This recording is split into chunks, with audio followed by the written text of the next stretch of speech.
Okay. അപ്പൊ നമ്മൾ ഈ വീഡിയോയിൽ പഠിക്കാൻ പോകുന്നത് തേൽസ് തിയറം.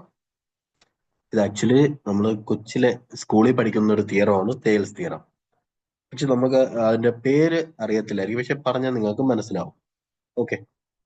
ഇപ്പോൾ ഒരു ട്രയാങ്കിൾ എ ബി സി, അതിന്റെ സൈഡ്സ് ആണ് എ ബി സി, അതുപോലെ വെർട്ടിസസ് മാർക്ക് ചെയ്തിട്ടുണ്ട് A B C. Okay. So Thales theorem പറയുന്നത്, ഒരു സെക്കൻഡ്. ഓക്കെ.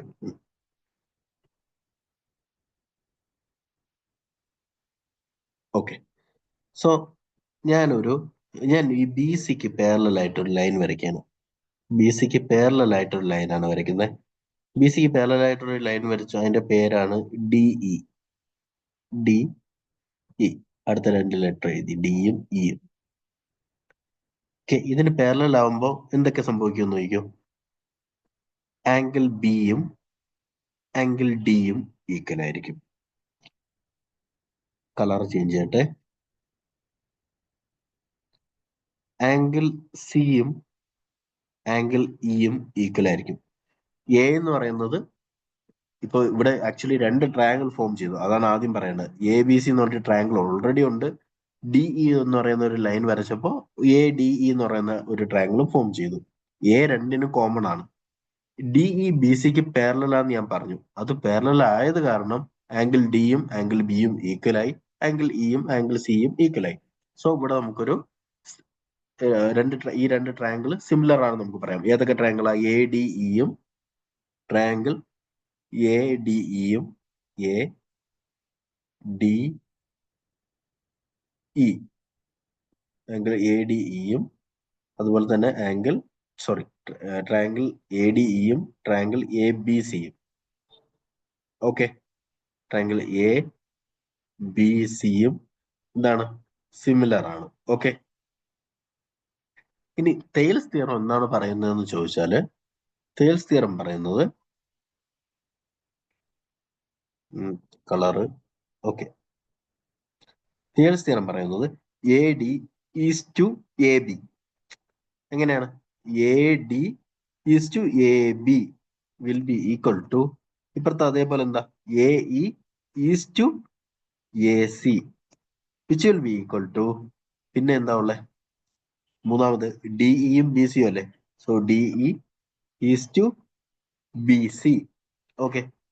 എഴുതുന്ന രീതിയിൽ എഴുതുവാണെങ്കിൽ, സോറി, നമ്മൾ നോർമലി എഴുതുന്നത് എങ്ങനെയാ? A D divided by A B. അത് എഴുതുമ്പോൾ തന്നെ നമുക്ക് ആക്ച്വലി എഴുതുന്ന രീതിയിൽ നമുക്കത് ഈസി ആയിട്ട് പഠിക്കാൻ പറ്റും. A D divided by A B equal to A E, A എന്നുള്ള അവിടെ കോൺസ്റ്റന്റ് ആയിട്ട് നിൽക്കുകയാണ് അല്ലെ. A E divided by A C. A C equal to, നമ്മൾ ഫിഗർ ഇല്ല, ഇതിൽ നിന്ന് തന്നെ നോക്കിയാൽ മതി. പിന്നെ എന്താ ബാലൻസ് ഉള്ളത്? ഡിയും ഇയും വെച്ചിട്ടുള്ളത് അല്ലേ. അപ്പൊ D E divided by B C. D E, പക്ഷെ എപ്പോഴും ഫിഗർ വെച്ച് പഠിക്കുന്നതാണ് ഏറ്റവും best. D E divided by B C. ഞാൻ ഇങ്ങനെ പറയാൻ കാരണം വെച്ചാൽ ഫിഗർ വെച്ച് നല്ലപോലെ അറിയാമെങ്കിൽ അതിനുശേഷം ഫിഗർ ഇല്ലാണ്ട് ഡയറക്റ്റ് എഴുതാനുള്ള രീതിയാണ്. കാരണം നമുക്ക് എക്സാമിന് ഫിഗർ വരച്ചുകൊണ്ടിരിക്കേണ്ട ആവശ്യമില്ല, പെട്ടെന്ന് നമുക്ക് എഴുതാൻ വേണ്ടിയിട്ടാണ് പറയുന്നത്. Okay. D E divide by B C. അതുപോലെ തന്നെ ഇങ്ങനെ വേണമെങ്കിലും പറയാം. ഇപ്പൊ പറഞ്ഞിരിക്കുന്നത് എന്താ? A D divided by A B എന്നുള്ള രീതിയിലല്ലേ. വേണമെങ്കിൽ നമുക്ക് ഇങ്ങനെ മുറിക്കാം. A D divided by B D, അങ്ങനെ അത് വേണമെങ്കിൽ നമുക്ക് എഴുതാം. A D divided by B D will be equal to AE divided by EC. AE divided by CE അല്ലെങ്കിൽ EC, രണ്ടും ഒന്ന് തന്നെയല്ലോ. അവിടെ പോയിട്ട് വീണ്ടും DE divided by B C എന്ന് എഴുതരുത്, തെറ്റായി പോകും. സോ ഇത് ഒന്നുകിൽ നമുക്ക് ഇങ്ങനെ പറയാം. ഇത് അറിഞ്ഞിരിക്കണം. ഇതാണ് എന്ത്? Thales theorem. ഇനി ഒരു കാര്യം പറയട്ടെ. ഞാനിവിടെ രണ്ട് ട്രയാങ്കിൾ പറഞ്ഞിട്ടുണ്ട് അല്ലെ. എ ഡി ഇയും പറഞ്ഞു, എ ബി സി എന്നും ഒരു ട്രയാങ്കിൾ പറഞ്ഞു. അപ്പോ ഇത് സിമിലർ ട്രയാങ്കിൾസ് ആണെന്ന് ഞാൻ പറഞ്ഞായിരുന്നു. ഓക്കെ. ഈ സിമിലർ ട്രയാങ്കിൾസ് സിമിലർ ട്രയാങ്കിൾസ് അതിന്റെ ഏരിയയുടെ റേഷ്യോ നമുക്ക് എങ്ങനെ പറയാൻ പറ്റും? നിങ്ങൾ ഒരു കാര്യം നോക്കണം, ഇതൊരു ലൈനാണ്. ഓക്കെ, ഈ ലൈനിന് എന്താ ഉള്ളത്? ലെങ്ത് ആണുള്ളത് അല്ലെ. ഒരു 2 ഡയമെൻഷണൽ ഫിഗറിന് എന്താണുള്ളത്? ഏരിയ ആണുള്ളത്. ഏരിയ അല്ലെ, ഏരിയക്ക് ഞാൻ ഏരിയ AR എന്ന് എഴുതിയ. ഒരു 3 ഡയമെൻഷണൽ ഫിഗറിനാണെങ്കിൽ എന്താ ഉള്ളത്? വോളിയം ആണുള്ളത് അല്ലെ, വോളിയം ആണുള്ളത്. സോ നമുക്ക് ആക്ച്വലി രണ്ട് 2 ഡയമെൻഷണൽ ഫിഗേഴ്സ് സിമിലർ ആണെങ്കിൽ അതിന്റെ സൈഡിന്റെ റേഷ്യോ നമുക്കറിയാമെങ്കിൽ അതിന്റെ സ്ക്വയർ ആയിരിക്കും എന്ത്? ഏരിയയുടെ റേഷ്യോ. ഇങ്ങനെ നമുക്ക് പറയാം, ഒരു 3 ഡയമെൻഷണൽ ഫിഗർ ഉണ്ടെങ്കിൽ അതിന്റെ രണ്ട് 3 ഡയമെൻഷണൽ ഫിഗർ സിമിലർ ആണെന്ന് വെച്ചു. രണ്ട് ക്യൂബ്സ് സിമിലർ ആയിരിക്കും. ഏത് രണ്ട് ക്യൂബും സിമിലർ ആയിരിക്കും. ഏത് രണ്ട് സ്ഫിയറും സിമിലർ ആയിരിക്കും. ഓക്കെ, സോ രണ്ട് ക്യൂബ്സ് ഉണ്ടെന്ന് വെച്ചോ. അപ്പോ രണ്ട് ക്യൂബ്സിന്റെ ഏതെങ്കിലും ഓരോ സൈഡ് ഒരു രണ്ട് ക്യൂബ് ഉണ്ട്. എ എന്നുള്ള ക്യൂബ് ഉണ്ട്, ബി എന്നുള്ള ക്യൂബ് ഉണ്ട്. എ എന്നുള്ള ക്യൂബിന്റെ ഒരു ലെങ്ത് ആണ് സ്മോൾ എ എന്ന് വിചാരിച്ചു. എ എന്നുള്ള ഒരു ക്യൂബും ഉണ്ട്, ബി എന്നുള്ള ഒരു ക്യൂബും ഉണ്ട്. ഇതിലെ എ എന്നുള്ള ക്യൂബിന്റെ ഒരു സൈഡിന്റെ ലെങ്ത് ആണ് സ്മോൾ എ എന്ന് വെച്ചോ. ബി എന്നുള്ള ക്യൂബിന്റെ ഒരു സൈഡിന്റെ ലെങ്ത് ആണ് ബി എന്ന് വെച്ചോ. അങ്ങനെയെങ്കിൽ A by B, volume of A divided by volume of B എന്ന് പറയുന്നത്, volume of A divided by volume of B എന്ന് പറയുന്നത് ഈ സൈഡിന്റെ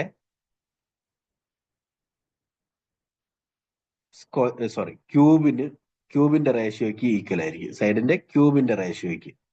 കാര്യം പറഞ്ഞ് മനസ്സിലായല്ലോ? ഞാൻ ഇപ്പൊ ഈ എഴുതിയിരിക്കുന്നത് നിങ്ങളത് ഓക്കെ.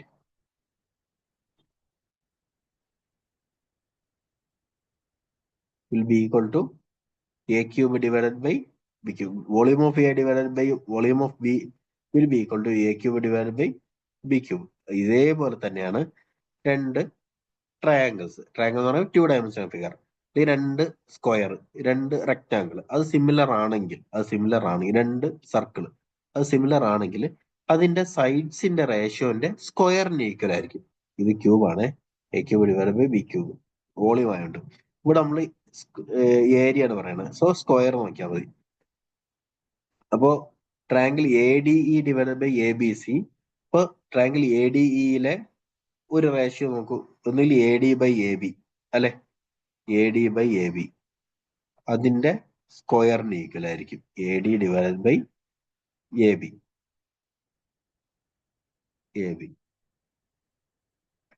ഇതിന്റെ സ്ക്വയറിന് ഈക്വൽ ആയിരിക്കും. അത് ട്രയാങ്കിളിന്റെ രണ്ട് സിമിലർ ട്രയാങ്കിൾ ആണ് ഇവിടെ ഈ ഫിഗറിൽ. കാരണം എന്താ? ഡി എന്ന് പറയുന്നത് പാരലൽ ലൈൻ ആണ്. സോ ഈ ആംഗിളും ഈക്വൽ ആയി, ഡിയും ബി ഈക്വൽ ആയി, ഇയും സി ഈക്വൽ ആയി. സോ ഇതിൽ നിന്ന് നമുക്ക് എന്ത് മനസ്സിലായി? എ ഡി ഇയും എ ബി സിയും സിമിലർ ആണെന്ന് മനസ്സിലായി. അപ്പൊ നമ്മൾ തെയിൽസ് തിയറം പറഞ്ഞു. എന്താണ്? A D divided by A B equal to A E divided by A C equal to D E divided by B C. Thales theorem പറഞ്ഞു. അടുത്തത് ഞാൻ പറഞ്ഞതെന്ന് വെച്ചാൽ നമുക്ക് വേണമെങ്കിൽ ഇങ്ങനെ പറയാം, A D divided by B D equal to A E divided by C E. അങ്ങനെ വേണമെങ്കിൽ നമുക്ക് പറയാം, അതും സാറ്റിസ്ഫൈ ആവും എന്ന് ഞാൻ പറഞ്ഞു. മൂന്നാമത് ഞാൻ പറഞ്ഞത് ഇതിന്റെ ഏരിയ കൂടി നമുക്ക് കണ്ടുപിടിക്കാം. ഏരിയയുടെ റേഷ്യോ കൂടി നമുക്ക് കണ്ടുപിടിക്കാം. എങ്ങനെയാണ്? Triangle A D E divided by triangle A B C എന്ന് പറയുന്നത് ഏതെങ്കിലും ഒരു റേഷ്യോയുടെ സ്ക്വയർ ആയിരിക്കും. A D divide by A ബിന്റെ സ്ക്വയർ, അല്ലെങ്കിൽ A E divide by A സിന്റെ സ്ക്വയർ, അല്ലെങ്കിൽ D E divide by B സിന്റെ സ്ക്വയർ. ഓക്കെ, ക്ലിയർ ചെയ്യുവാണ്. ഇപ്പൊ ക്വസ്റ്റ്യനിൽ നമുക്ക് പറഞ്ഞിരിക്കും ട്രയാങ്കിൾ എ ബി സി എന്ന് പറയുന്ന ഒരു ട്രയാങ്കിൾ ഉണ്ട്. എ ബി സി എന്ന് പറയുന്ന ഒരു ട്രയാങ്കിൾ ഉണ്ട്. ആ ട്രയാങ്കിളിന്റെ ആ ട്രയാങ്കിളിലെ എ ബിയിലെ ഒരു പോയിന്റ് ആണ് എ ബിയിലെ ഒരു പോയിന്റ് ആണ് ഡി, എ സിയിലെ ഒരു പോയിന്റ് ആണ് ഇ. അതായത് ഞാൻ ഇപ്പൊ വരച്ചിരിക്കുന്നത് ഈ ഫിഗർ. അടുത്ത ഒരു സെന്റൻസ് ആണ് D E parallel to B C. D E parallel to B C. എന്നിട്ട് നമ്മുടെ അടുത്ത് പറയാണ് A D is to B D എന്ന് പറയുന്നത് 2:3 ആണ്. A D is to B D എന്ന് പറയുന്നത് 2:3 ആണ്. അങ്ങനെയെങ്കിൽ triangle A D E is to this quadrilateral D B C E. അതായത് ഈ ഏരിയ ഡിവൈഡഡ് ബൈ ഈ ഏരിയ എത്രയാണ്? ഇതാണ് ക്വസ്റ്റ്യൻ വരുന്നതെന്ന് വെച്ചോ. ഓക്കെ, അപ്പൊ നമുക്ക് ചെയ്ത് നോക്കാം. എ ഡി എന്ന് പറയുന്നത് 2 ആണ്, ഡി ബി എന്ന് പറയുന്നത് 3 ആണ്. അങ്ങനെയാണ് പറഞ്ഞിരിക്കുന്നത്. സോ ഞാൻ നേരത്തെ പറഞ്ഞു triangle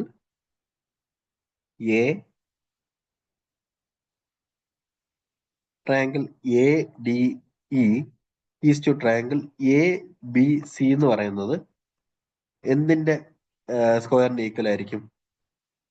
A D is to A ബിന്റെ സ്ക്വയറിന് ഈക്വൽ ആയിരിക്കും. ഓക്കെ, സ്ക്വയറിന് ഈക്വൽ ആയിരിക്കും. ഇങ്ങനെയല്ലേ പറഞ്ഞേ? ഇവിടെ നമുക്ക് എ ഡി എത്രയെന്ന് തന്നിട്ടുണ്ട്? എ ഡി എന്ന് പറയുന്നത് which is equal to A D എത്രയാണ് തന്നിട്ടുള്ളത്? 2 ആണ് അല്ലെ. ഡി ബി എന്ന് പറയുന്നത് 3 ആണ്. അപ്പൊ എ ബി എന്ന് പറയുന്നത് എത്രയായിരിക്കും? 2 + 3 5 ആയിരിക്കും. ഇതിന്റെ എന്തിന് സ്ക്വയറിന് ഈക്വൽ ആയിരിക്കും. അതായത് എത്ര വരും? 4:25 അല്ലെ. 2ന്റെ സ്ക്വയർ 4 ആണ്, 5ന്റെ സ്ക്വയർ 25 ആണ്. 4:25. അതിന്റെ അർത്ഥം എന്താണ്? എ ഡി ഇന്റെ ഏരിയ എന്ന് പറയുന്നത് 4 യൂണിറ്റ് ആണ് അല്ലെ. എ ബി സിന്റെ ഏരിയ എന്ന് പറയുന്നതോ 25 യൂണിറ്റ് ആണ്. ഓക്കെ, അപ്പോ എ ബി സി 25 യൂണിറ്റ് ആണ്, എ ഡി എന്ന് പറയുന്നത് 4 യൂണിറ്റ് ആണ്. ബാലൻസ് എത്ര യൂണിറ്റ് ഉണ്ട്? ബാലൻസ് 21 യൂണിറ്റ് ഉണ്ട്. അതായിരിക്കും എന്ത്? DE അല്ലെങ്കിൽ DB CEന്റെ ഏരിയ എന്തായിരിക്കും? ബാലൻസ് ഉള്ള 21 യൂണിറ്റ് ആയിരിക്കും. അപ്പോ നമ്മൾ ക്വസ്റ്റ്യൻ ചോദിച്ചെന്താണ്? ADE ഈസ് ടു DBCE ആയിരുന്നു അല്ലെ. ADE ഈസ് ടു DBCE ആണ് ചോദിച്ചത്. അത് എത്ര വരും? 4:21. സോ ഇങ്ങനെയാണ് ക്വസ്റ്റ്യൻ വരുന്നത്. ഇതൊരു എക്സാമ്പിൾ അങ്ങ് പറഞ്ഞു എന്നേ ഉള്ളൂ, സ്പീഡിലാണ് പറഞ്ഞത്. ബട്ട് ഇത് ആക്ച്വലി തിയറം മാത്രം പറയുന്ന സെഷൻ ആണ്. സോ ഇതിന്റെയൊക്കെ പ്രോബ്ലം ഓൾറെഡി വീഡിയോസ് ഇട്ടിട്ടുണ്ട്. എല്ലാ വീഡിയോസും നിങ്ങൾ കണ്ടു നോക്കും. ഓക്കെ, ഒരു റിവിഷൻ ആയിട്ട് നോക്കുന്നവരാണെങ്കിൽ അങ്ങനെയാണെങ്കിൽ ഓക്കെ. സോ ഇവിടെ പറഞ്ഞെന്താണ്? അപ്പൊ നമുക്ക് ക്വസ്റ്റ്യനിൽ എങ്ങനെ ഈ ക്വസ്റ്റ്യൻ ചോദിക്കുന്നത്, തേൽസ് തിയറത്തിന്റെ ചോദ്യം എങ്ങനെയായിരിക്കും എന്ന് ചോദിച്ചാൽ, അല്ലെങ്കിൽ തേൽസ് തിയറത്തിന്റെ ആപ്ലിക്കേഷൻ എങ്ങനെ വരും എന്ന് ചോദിച്ചാൽ, നമുക്ക് ഈ സൈഡ് ഒരു ലൈൻ പാരലലാന്ന് പറയും, എന്നിട്ട് റേഷ്യോ തരും. ഇത് ഒരുപാട് പ്രാവശ്യം ചോദിച്ചിട്ടുള്ള ക്വസ്റ്റ്യൻ, ഇനിയും ഒരുപാട് പ്രാവശ്യം ചോദിക്കും. നമ്മൾ സ്കൂളിൽ പഠിക്കുന്നതാണ്. അപ്പോ തന്നിട്ട് എന്ത് ചോദിക്കും? ഡയറക്റ്റ് ആണെങ്കിൽ ADE=ABC ചോദിക്കും. ഇല്ലെങ്കിൽ അവർക്ക് കുറച്ചുകൂടി കാൽക്കുലേഷൻ ഉണ്ടെങ്കിൽ ADE=DBCE അങ്ങനെ എന്തെങ്കിലും ചോദിക്കാം. ഓക്കെ, ഇതാണ് ഇതിൽ പറയാനുള്ളത്. തേൽസ് തിയറം ആണ് നമ്മൾ ഡിസ്കസ് ചെയ്യുന്നത്. Thank you.